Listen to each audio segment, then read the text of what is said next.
Reality on the ground, the real people, real issues. We're coming to you live and direct from Kampala, Serena. Today, it's one of those days when we actually change the conversation. I'm Andrew Chamagero Muntu, and today we're talking about albinism. Well, it is a conversation that has actually taken time to actually get into the mainstream media. We have always had issues about albinism from the Tanzanian approach, from the Kenyan approach. But guess what? A few days ago, we had the beauty pageant of the albinism. And this is a platform that was actually created to enhance self-esteem and confidence among the albinos we have in the country, as another way of actually curbing the stigmatization of albinos in the country. And today I'm joined by one of the contestants, Sebo Amanyago. Wachibona Paul. Wachibona Paul. Yes, Sebo. Embere ye jasoko mbulire. Embera nozi. Watandiko togenda okuregisteringa for this? Achine chintu, in fact nalinga ndaba abantu bekenya nga already bachiregisteringa nebuze Uganda chinatandika ddi. So omwaka guno nalabenga Uganda nayo kize. Nenda banga esala gye nasabedde etuukiridde. Yes, Sebo. Aha. Otaddeyo empapula zo. How did you apply? Mwa applyingira waba basengejja batya? Like buli muntu kasabera ngoli a person with albinism wali welcome. Okay. In that wali qualifying. Yes. Techali mu myaka nti ab'emyaka 5 tebatukiriza. This time techali mu myaka teba specifying, so buli muntu yali nga ayanirizibwa. Yeah, that was it. So you applied and batandiko basunsula mpola. What was the yardstick? Bakoyesa criteria chogama kati goyisa mu stage eno mlana ayitawo. Like tewaliwo like much criteria ransonga nti bagamba buli muntu ali willing aja applying. So kati most of them what knocked them out yali issue ya kubira nti bali employed nga some couldn't be given that time, you see that. Yes, so that thing could knock out most of them time, because of time. All right, let's talk about the entire competition. How was it? How was the adrenaline? How were you feeling when you're in the boot camp before the final days? How was it for you? Everything was fine because we are like informed before, so we had time to organize for it, though it was our first time. But what we did was at least we show that there is something within us. Wow. Because we are told what we are supposed to carry, how we are supposed to dress up for these first auditions in Uganda, and then everything was just fine. Well, we have one of the contestants of Mr. and Miss Albinism Uganda 2018, and this is a conversation. Remember, it actually started in Kenya in 2016, way back, and in Tanzania it's already running. Now, these contestants of Uganda are actually going to Nairobi, where we'll have the grand finale of the Mr. and Mrs. Albinism East Africa. So they will be traveling on the 19th of this month. Jite mugenda weekend yenu. Tugenda ku Monday. Yeah. Sawa zino njogera muli nnyanyonyi. Let's talk about albinism. What does this pageant mean to you? Yeah, it means a lot. By the way, like before, like I gained momentum. I had that thing of stigma within me. So when I realized that we people with albinism, Fame DJ, putting the boom in your box with the Fame Effects live on your radio. This is the KFM Superstar Fridays. Something to do with the confidence. How best can our society embrace the albinos around us? Your personal character Okay. Contributes a lot just towards you. You must have like character, then confidence within you, because nobody will love to work with someone without confidence. Absolutely. You see that? Yeah. So you must build up your confidence, then character, because character goes with behavior. You see all that, because the society will welcome you when they are considering your character. You see that. Then your confidence, how do you relate with people? All those ones, they fall under character. Oh dear. Yep. And how best? What has been one of your biggest challenges an albino in Uganda? And when you look at it, you're like, man, this was hard. I didn't see it coming, but it was so hard on me. Yeah, most times, like whenever I've been going to school, our education system within Uganda. I got a chance. I went through UPE. That was in my primary. So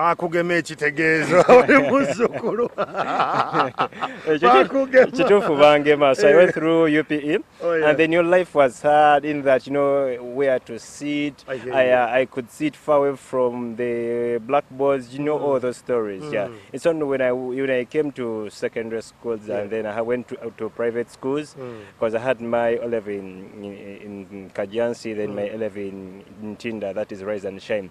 But some of the challenges I've been facing, my site, like we know, when it comes to our site, it is at times low. So I could, find life hard. They read something on the blackboard, and then I couldn't get it just well like others. I understand.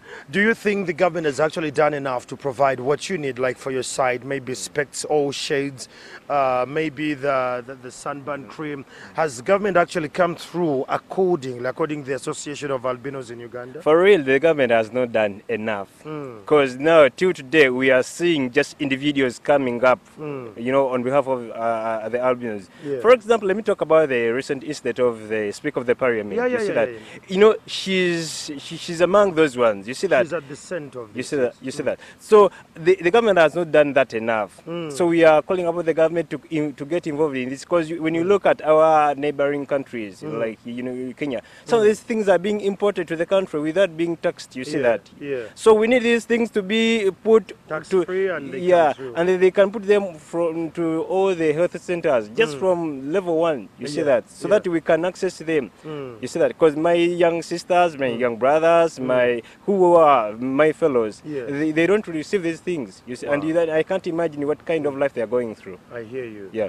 So does it affect you when you go to a hospital? Do our doctors and nurses or the medical practitioners, do they look at you as a fellow Ugandan? No, some of them still have that stigma among them. Some of them still have that stigma among them, and then we have this problem whereby we don't have specialists in, when it comes to albinism. You see that? So most of them, you go there, they fear to work upon you. You see, and moreover, in government hospitals, so there is no proper program like the government has done, so that we can also be catered for. You see that? Yeah, I hear you. Yeah. While we're talking about albinism beauty pageants in the country, next one of the contestants, he and other fellows will be traveling to Nairobi, Kenya on the 19th of this very month, as yet to tussle it out on an East African regional level. What do you make of your fellow contestants in the other countries? What do I do? What do you make of the other contestants from Tanzania, from Kenya, even some from Rwanda, I understand? I don't know. I can't say much about them because right Come now, on now. So I know that we're gonna bring this thing, but it's all about Uganda. So Uganda, we are going as a team, no matter who wins. But Uganda will remain, the winner. So about Kenya, about Tanzania, among other, I don't want to know. But what I need to know is all about Uganda. We are winning this. What do we need as Ugandans? Okay, what kind of support do you want from us as Ugandans? You want to tell me that, Andrew, if you can fly to Nairobi on this date, please come. What do you need from us as Ugandans? First of all, we need your support. Like we need your presence as the press, because with that we'll be that confident, because we'll be knowing that whatever we are doing here, it is being aired. Without a doubt, you have it. NTV will be there. Yeah, that's good. I'm glad to hear that. And then we need before even the actual date, you should come, be with us. We just need to feel your presence. You see that? Because we will know that we are home, because we'll be having people from home surrounding us. Yeah. Well, if you're Ugandan and you're watching Morning at NTV and you're in Nairobi or Rwanda or Burundi or Tanzania, well, this pageant is going to be in Nairobi. So just keep your tabs onto our social media platforms, and you're getting to know when is the date of this grand finale? 30th. 30th this month. Yeah. This month. Yeah. All right, it's going to be in Nairobi, 30th this month. Any Ugandan, if you know you're in Kenya, Obawa Fumbira Kenya, Obawa Wasa Kenya, Angorieyo, this is the time we need to support our very own people. So how ready are we as the Ugandan team for this contention? I would say that we are more than ready, because since we are going on 19th, it will be this Monday. So we are going to have a camp of something like 9 to 10 days. So we'll be preparing more, trying to cope up with the other weather condition. We see how things are going to be moving. So we are more than ready, because since we're going there before 9 days, so we'll be more, we'll prepare more. You'll prepare more. Yep. So how many of you are going? We are going 10. 10 of you? Yep. Wow. How many girls are there? Girls, there are 5, and then the boys are 5. Wow. It's a celebration about albinism and, of course, celebrating the beauty. Farouk joined me for this conversation. This is one of the guys, actually, who has been, running this. He came a little late against traffic. Good morning, Farouk. Good morning. How are you doing? I'm okay. How are you doing? You are okay. You are Ugandan who believes in level, because this is beauty beyond the skin. What do you make of Ugandans who stigmatize and dramatize albinos in the country? It's so unfortunate. Most of the Ugandan is yes, it's so unfortunate. Most of the Ugandan is don't embrace our brothers and sisters. Yeah. And one thing, they are human beings just like us. So it's unfortunate. We really need to sensitize the community about this entire issue. We believe that what brings all about this issue is the misunderstanding of the condition of albinism. And where have we gone wrong with understanding the albinism as a nation? What have we fallen short of? Is it information? Is it awareness? Are our leaders doing something tangible to make this reach? Well, albinism has not been embraced, first of all, into the disability movement. It's just come of late. So leaders have not done so much, and even the organizations of persons with albinism are new on board. So sensitization is still ongoing, and I believe soon enough we shall be. Farouk, we have so many organizations of albinism in the country, but yours and where you actually subscribe, the one in Ginger, it covers a lot of things. How do we know which is the right association, and do you have a national body that encompasses all of them? Well, we appreciate all organizations, first of all, because we are all doing the same thing. Now, for Snooper, well, we are blessed that we receive some sunscreen lotions and donate to all our people, across the country. But whatever effort we have, the albinism umbrella, everything, we really appreciate. So each organization is perfect. Yes, and we are working on getting an umbrella union that covers all of it. Yes, that will combine all of us, and all individual organizations shall subscribe to that. I hear you. But all are good. What is the biggest challenge you've seen albinism go through in the rural setting? Because now you on the ground, in real time. What are some of those challenges you look at and you're like, I wish this could be addressed? I'll speak to 2 challenges. One is cancer. Cancer. Lacking melanin in the skin really exposes, the sun heat burns them directly, and they end up getting, cancer. In the last 3 months, we've lost 3 persons to cancer. Wow. So it's really a hard one.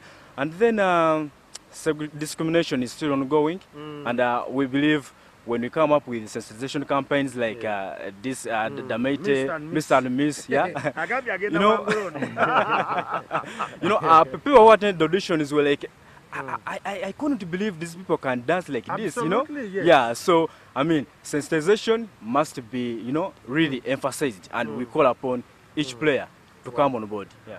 Well, there you have it, the different stakeholders in the country, and of course, any stakeholder in the country, this is a call upon you that the best way we can actually have a leveled Uganda, a leveled community, is when we embrace the albinos around us. It's a pageant that is actually ongoing. He says he's ready. Farouk, how ready are you with the preparation? How can we come in as a nation, as Ugandans, to make sure that we are part and parcel of this? Please come closer. Okay. First of all, we are ready. We are ready. The boys and girls have been preparing a lot. We've been getting our costumes to put on in Nairobi. So we are ready. The energy is up. But now, what we really need, well, in Nairobi, we need some cheerleaders. Yes. Because Kenyans have been doing this pageant, for some, it's From not the first time, So we really expect them to be, at least, up. You get it, yeah? So, Ugandans, we are inviting you. Please join us at KICC in Nairobi. Please come and support our own. We need to bring this home. Yeah. Yes. Well, this is happening in Nairobi. I want to know, what does the winner get? The winner, I haven't yet. Hypothetically, let's look at this. You've won. Yeah. What are you getting? What am I getting? Let me ask my Okay. In this pageant, it's really not good to talk about the praise, yeah? Yes. Before the contestants do it, yeah? But first of all, the winner will become the ambassador of albinism, yeah? So he will be traveling the whole country, the region, yeah? Sensitizing the community about albinism. And well, all the participants will be winners, yeah? Actually, we shall use this very platform to create employment for our people. Oh, yeah. So why not NTV to take on these people? Absolutely. I want to ask you a question. How have you found it in the lines of employment? Have Ugandans embraced albinos for employment opportunities? Are we having leveled grounds that if he came, Farouk, and is applying for the job and you're applying, would you equally be considered on the same wave like he is?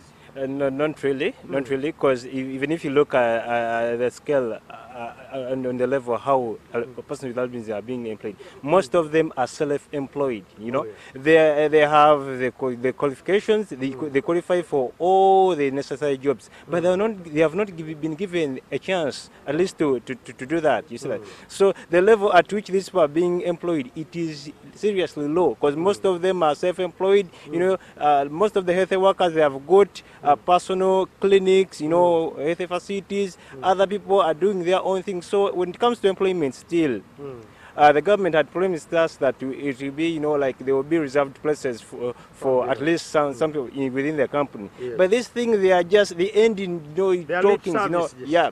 So they are never, you know, implemented. You see, so I don't know how much I can express my feelings towards that. But it's too hurting to say that most of our people who have got the qualification more than others are being left out. You see, we can also provide the same services that other people can provide better than them. You see, but we are being, you know, demoralized. You know, we are being looked at like, you know, in the small way, you know, that we can't provide anything, which is wrong.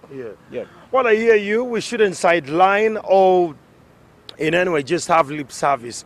We need an implementation plan to actually be up and running so that we can have leveled waves with the albinos in the country, because they are humans like us. So it's of course a beauty pageant that is saying beauty beyond the skin. You're in Nairobi. Therefore, the pageant is about to come. Ekituufu kiri nti ngenda kubeera nga nyongera each and every day that is going to be coming. Ngenda kuba nyongera kwesunga. Reason being, this is the only chance that I know I've got in this year. So before the end of this year, I must have, you know, involved in this thing so that I can get that chance. I hear you. Yeah. So you're looking at networking with albinos from Tanzania, from Rwanda, from Kenya, from as far as the border can be. On a whole scale, what policy would you think government should come up with that aligns everything that falls in the albinism line? Yeah, like the policy, and it shouldn't just end like just like a policy, like the way you say, but employment for each and every person with albinism should be a must from the village level. You see that? So that these people can come, because there is no way the society will get used to people like us without having these people from the health centers, you know, from the village level. At least we must have cleaners, because there are people who are ready to provide that service. Cleaners, you see that? There are people who can provide more than that. So at least the policy should come up that at each and in each and every, you know, government facility, all service provider staff, there must be a person with albinism. Let us, you know, bring them together. Let us bring them close. You know, this will, you know, build their confidence. It will show them that, you know, if the government of Uganda now or the government of so and so, you know, whichever country cares more than you thought that it cares for you. You see that? I hear you. Yeah. So in your community, how have you embraced the locals? Are you okay with the people about people? Have they gone beyond that stigmatization level? By the way, in all the societies where we have been, yeah, people, you know, are used to me in that whenever somebody has got a question to ask, you know, all the myth that people that, you know, they have been having, I always call them, you know, nzendi ono muntu ali free, wobo inecho kulima cheba kulimba impita, atenze nzo omuntu atali offended with any word, because I within me I have confidence that no word can make me to feel small. You see that? So mu byempise mu society zona nagumada. You see that? Nagumada, so nothing can shake me. You see that? So in name societies, and I always tell people, wobo ine chumne chibakugamba bante bafa babula bubuzi, you know, bano mbo moli bachwezi. Tegera, baina ekwenzembita bibozi bozi. You see that? So most times we made them society. Like right now, I live in, you know, I've ever lived in Chireka, I've ever lived to, you know, in all the areas. You know what? I'm a human being just like you. Yes. And you know, I always surprise them. Into never into me, but I saw what I call her. You see that? So, try to manage you see that? So, I've been, you know, challenging whatever situation they have been putting for us. You see that? Well, there you have it. That's all we had for you, Albinism. Of course, we have a beauty pageant that will be at KICC in Nairobi, the 30th of this very month. 2018. So if you're Ugandan, you're in Kenya, you're in Nairobi, you're in Burundi, you're in Uganda, you can actually travel. And on the 30th, let's be there. Let's support our very own Ugandan albinos. It's going to be a pageant that is, you know, covering the regions from the different countries. But what makes our Ugandan contestants stand out and win if they have a support structure that can cheer them up and they say, Uganda, we go. So that's the energy we want to see on the 30th. I'm Andrew Chama, get on Muntu Wawansi, and that will take us for a break, and we'll be back shortly. This is Morning at NTV.